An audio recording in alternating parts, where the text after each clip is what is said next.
Hello friends, ಎಲ್ಲರಿಗೆ ನಮಸ್ಕಾರ.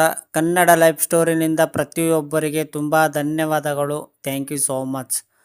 ಅವರಿಗೆ ಹಣ ಆಸ್ತಿ ಮೇಲೆ ಮಾತ್ರ ಆಸೆ, ನಿಮ್ಮ ಮೇಲೆ ಅಲ್ಲ.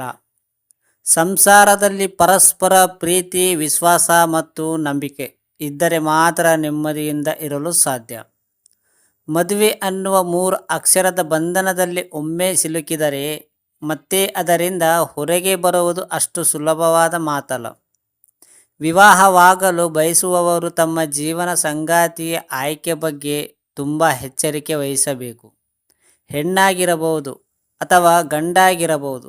ಈ ಸಮಯದಲ್ಲಿ ಇಬ್ಬರು ತಮ್ಮ ಜೀವನದ ನಿರ್ಧಾರದಲ್ಲಿ ಸ್ವಲ್ಪ ಎಡವಿದರೂ ಅದನ್ನು ಜೀವನ ಮಾಡಿ ಅನುಭವಿಸಿಕೊಂಡು ಹೋಗಬೇಕಾಗುತ್ತದೆ. ಹಾಗಾಗಿ ಈ ಸಮಯದಲ್ಲಿ ಎಚ್ಚರಿಕೆಯ ಹೆಜ್ಜೆ ಇಡುವುದು ಅತ್ಯಗತ್ಯ. ಆದರೆ ಎಲ್ಲ ಜೀವನದಲ್ಲಿ ಕೂಡ ಸಮಸ್ಯೆ ಕಂಡು ಬರುತ್ತದೆ ಎಂದು ಹೇಳಲು ಬರುವುದಿಲ್ಲ. ಕೆಲವರು ಜೀವನದಲ್ಲಿ ಯಶಸ್ಸು ಕೂಡ ಕಾಣುವವರು. ಹೀಗಾಗಿ ಮದುವೆ ಬಗ್ಗೆ ಹೆಚ್ಚು ಅವಸರಿಸದೆ ಸೂಕ್ತ ನಿರ್ಧಾರಕ್ಕೆ ಬರಬೇಕು. ಒಂದು ವೇಳೆ ಹಿರಿಯರು ನಿಮ್ಮ ಮೇಲೆ ಒತ್ತಡ ಹೇರುತ್ತಿಲ್ಲದಿದ್ದರೂ ಅವರನ್ನು ಸಮಾಧಾನಿಸಿಕೊಂಡು ಹೋಗಬೇಕು. ಯಾಕೆಂದರೆ ಮದುವೆ ಬಳಿಕ ಕೆಲವು ದಿನಗಳವರೆಗೆ ಸಂತಸದಿಂದ ಇರುವ ಜೋಡಿಗಳು ಆಮೇಲೆ ಕ್ರಮೇಣವಾಗಿ ಸಣ್ಣ ಸಣ್ಣ ವಿಚಾರಗಳಿಗೂ ಜಗಳ ಶುರು ಮಾಡಿಕೊಳ್ಳುತ್ತಾರೆ. ಇಲ್ಲಿಂದ ಶುರುವಾಗುವಾಗ ಮಾತಿನ ದಾಳಿ ಕೊನೆಗೆ ಸಂಸಾರದಲ್ಲಿ ಅಲ್ಲೊಲ್ಲ ಕಲ್ಲೊಲ್ಲವಾಗಿ ಬೀಳುತ್ತದೆ. ಅಲ್ಲದೆ ಇಬ್ಬರ ನಡುವೆಯೂ ವೈಮನಸ್ಸುಗಳನ್ನು ಉಂಟಾಗಿ ಬೇರೆ ಬೇರೆಯಾಗಿರುವ ಎಷ್ಟೋ ಉದಾಹರಣೆಗಳು ನಮ್ಮ ಕಣ್ಣು ಮುಂದೆಯೇ ಇದೆ. ಸಣ್ಣ ಸಣ್ಣ ವಿಚಾರಕ್ಕೂ ಜಗಳ. ಮದುವೆ ಮುನ್ನ ಸರಿಯಾಗಿ ಇದ್ದ ಜೋಡಿಗಳು ದಿನ ಕಳೆದಂತೆ ಒಬ್ಬರ ಮೇಲೆ ಇನ್ನೊಬ್ಬರಿಗೆ ಬೇಜಾರದ ಭಾವನೆ, ಸಂಪೂರ್ಣವಾಗಿ ಆಸಕ್ತಿ ಕಳೆದುಕೊಳ್ಳುವುದು, ಆಗಾಗ ಅರ್ಥವಿಲ್ಲದ ಜಗಳವಾಡುವುದು, ಮೈಮನಸ್ಸು ಇವೆಲ್ಲ ಸಮಸ್ಯೆಗಳು ಕಂಡುಬರಲು ಶುರುವಾಗುತ್ತದೆ. ಒಟ್ಟಾರೆ ಆಗಿ ಹೇಳುವುದಾದರೆ ಈಗಿನ ಕಾಲದಲ್ಲಿ ಹಳೆಯ ಕಾಲದವರ ರೀತಿ ಕೊನೆಯವರೆಗೂ ಒಟ್ಟಾಗಿ ಜೊತೆಯಾಗಿ ಬಾಳುತ್ತೇನೆ ಎನ್ನುವ ನಂಬಿಕೆ ಬಹುತೇಕರಿಗೆ ಇರುವುದಿಲ್ಲ. ಹಣ ಕೇಳುವುದು ಹಾಗೂ ಅರ್ಥವಿಲ್ಲದ ವೇಷಕ್ಕೆ ಖರ್ಚು ಮಾಡುವುದು.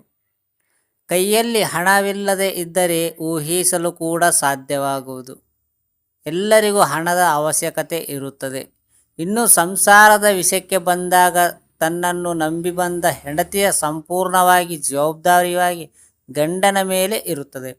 ಅದೇ ರೀತಿ ಗಂಡನ ಬಗ್ಗೆ ನಿಜವಾದ ಪ್ರೀತಿಯ ಮೂಲಕ ಆರೈಕೆ ಮತ್ತು ಕಾಳಜಿ ವಹಿಸಬೇಕಾದ ಅನಿವಾರ್ಯತೆ ಹೆಂಡತಿಗೆ ಇರುತ್ತದೆ. ಆದರೆ ಸಂಗಾತಿ ನಿಮ್ಮಿಂದ ಯಾವಾಗಲೂ ಹಣವನ್ನು ಕೇಳುತ್ತಿದ್ದರೆ ಅಥವಾ ಸುಖ ಸುಮ್ಮನೆ ಬೇಡದ ಕೆಲವೊಂದು ವಿಷಯಗಳಿಗೆ ಹಣವನ್ನು ದುರ್ಬಳಕೆ ಮಾಡುತ್ತಿದ್ದರೆ, ಇಲ್ಲಾಂದರೆ ತನ್ನ ಸಂಸಾರದವರೆಗೆ ಯಾವಾಗಲೂ ಹಣವನ್ನು ನೀಡುತ್ತಿದ್ದರೆ ಅದು ಸ್ವಾರ್ಥ ಸಂಬಂಧ ಎನ್ನುವ ಮುನ್ಸೂಚನೆ ಎಂದು ನೀವು ಅರ್ಥ ಮಾಡಿಕೊಳ್ಳಬಹುದು. ಒಂದು ವೇಳೆ ನೀವು ಈ ಸಮಯದಲ್ಲಿ ಹಣವನ್ನು ನಿಲ್ಲಿಸಿಬಿಟ್ಟರೆ ಆಗ ನಿಮ್ಮಿಬ್ಬರ ನಡುವೆ ಮಾತಿನ ಯುದ್ಧವೇ ನಡೆಯುತ್ತದೆ. ಅಲ್ಲಿಗೆ ಇದು ನಿಮ್ಮ ಸಂಗಾತಿಗೆ ನಿಮ್ಮ ಮೇಲೆ ಸ್ವಲ್ಪ ಕೂಡ ಪ್ರೀತಿ ಇಲ್ಲ ಎಂಬುದನ್ನು ಎತ್ತಿ ತೋರಿಸುತ್ತದೆ. ಕೇವಲ ದುಬಾರಿ ಗಿಫ್ಟ್ಗಳನ್ನು ಇಷ್ಟಪಡೋದು. ನಿಮ್ಮ ಕೈ ಹಿಡಿದಿರುವ ಸಂಗಾತಿ ಸಣ್ಣ ಸಣ್ಣ ವಿಚಾರದಲ್ಲೂ ಖುಷಿಪಡುವ ಸ್ವಭಾವದವರಾಗಿದ್ದರೆ ನಿಮ್ಮಂತಹ ಅದೃಷ್ಟವಂತರು ಬೇರೆ ಯಾರೂ ಇಲ್ಲ. ಏಕೆಂದರೆ ಇಲ್ಲಿ ನಿರ್ಮಲವಾದ ಮನಸ್ಸು ಹಾಗೂ ಶುದ್ಧವಾದ ಪ್ರೀತಿಯನ್ನು ಅವರಲ್ಲಿ ಕಾಣಬಹುದು. ಆದರೆ ನಿಮ್ಮ ಪರಿಸ್ಥಿತಿಯನ್ನು ಹಾಗೂ ನಿಷ್ಕಲ್ಮಶ ಪ್ರೀತಿಯನ್ನು ಕೂಡ ಅರ್ಥ ಮಾಡಿಕೊಳ್ಳದೆ ನಿಮಗೆ ಆರ್ಥಿಕ ಹೊರೆ ಹೋಗುವ ಹಾಗೆ ನಿಮ್ಮ ಮೇಲೆ ಒತ್ತಡ ಹಾಕಿ ಕೇವಲ ದುಬಾರಿ ಎನಿಸುವ ಉಡುಗೊರೆಗಳನ್ನು ನಿಮ್ಮಿಂದ ಬಯಸುತ್ತಿದ್ದಾರೆ. ಆಕೆಗೆ ನಿಮಗಿಂತ ನಿಮ್ಮ ಹಣದ ಮೇಲೆ ವ್ಯಾಮೋಹ ಜಾಸ್ತಿ ಎಂದು ನೀವು ಅರ್ಥ ಮಾಡಿಕೊಳ್ಳಬಹುದು. ಯಾಕೆಂದರೆ ಪರಿಸ್ಥಿತಿಯನ್ನು ಅರ್ಥ ಮಾಡಿಕೊಳ್ಳುವವರು ಯಾವತ್ತಿಗೂ ಕೂಡ ಇಂತಹ ದುಬಾರಿ ಉಡುಗೊರೆಗಳ ಬೇಡಿಕೆಯನ್ನು ಇರುವುದಿಲ್ಲ. ಇಲ್ಲಿ ಅವರಿಗೆ ಕೇವಲ ಸುಖ ಸಂತೋಷ ಮಾತ್ರ ಮೊದಲ ಆದ್ಯತೆ ಆಗಿರುತ್ತದೆ. ಇದು ಕೂಡ ಯಾವುದೇ ಒಂದು ಒಳ್ಳೆಯ ಸಂಬಂಧದ ಲಕ್ಷಣವಲ್ಲ ಎಂದು ಅರ್ಥ ಮಾಡಿಕೊಳ್ಳಬಹುದು. ಸಮಸ್ಯೆಗಳ ಬಗ್ಗೆ ಸ್ವಲ್ಪವೂ ಗಮನವೇ ಇರುವುದಿಲ್ಲ. ನಿಜವಾದ ಗಂಡ ಹೆಂಡತಿ ಎಂದರೆ ಯಾರು ಎಂದು ಯಾರನ್ನಾದರೂ ಕೇಳಿದರೆ ಅವರಿಂದ ಬರುವ ಉತ್ತರ ಕಷ್ಟ ಸುಖಗಳಲ್ಲಿ ಸಮಭಾಗಿಯಾಗಿ ನಡೆಯುವವರು ಎಂದಾಗಿರುತ್ತದೆ. ಆದರೆ ಕೇವಲ ನಿಜವಾದ ಪ್ರೀತಿ ಮತ್ತು ನಂಬಿಕೆ ಇರುವ ಸಂಬಂಧಗಳಲ್ಲಿ ಮಾತ್ರ ಸಾಧ್ಯವಾಗುತ್ತದೆ. ಇಂತಹ ಸಂಬಂಧ ಮಾತ್ರ ದೀರ್ಘಕಾಲ ಉಳಿಯಲು ಸಾಧ್ಯವಾಗುತ್ತದೆ.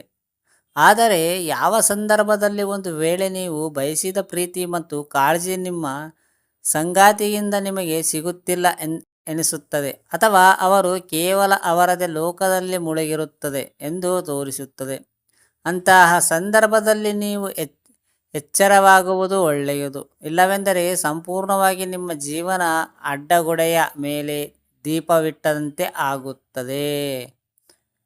ಫ್ರೆಂಡ್ಸ್, ಅರ್ಥ ಆಯ್ತಾ ಈ ಸ್ಟೋರಿ ಕೇಳಿದ ಪ್ರತಿಯೊಬ್ಬರಿಗೆ ತುಂಬ ಧನ್ಯವಾದಗಳು. Thank you so much universe.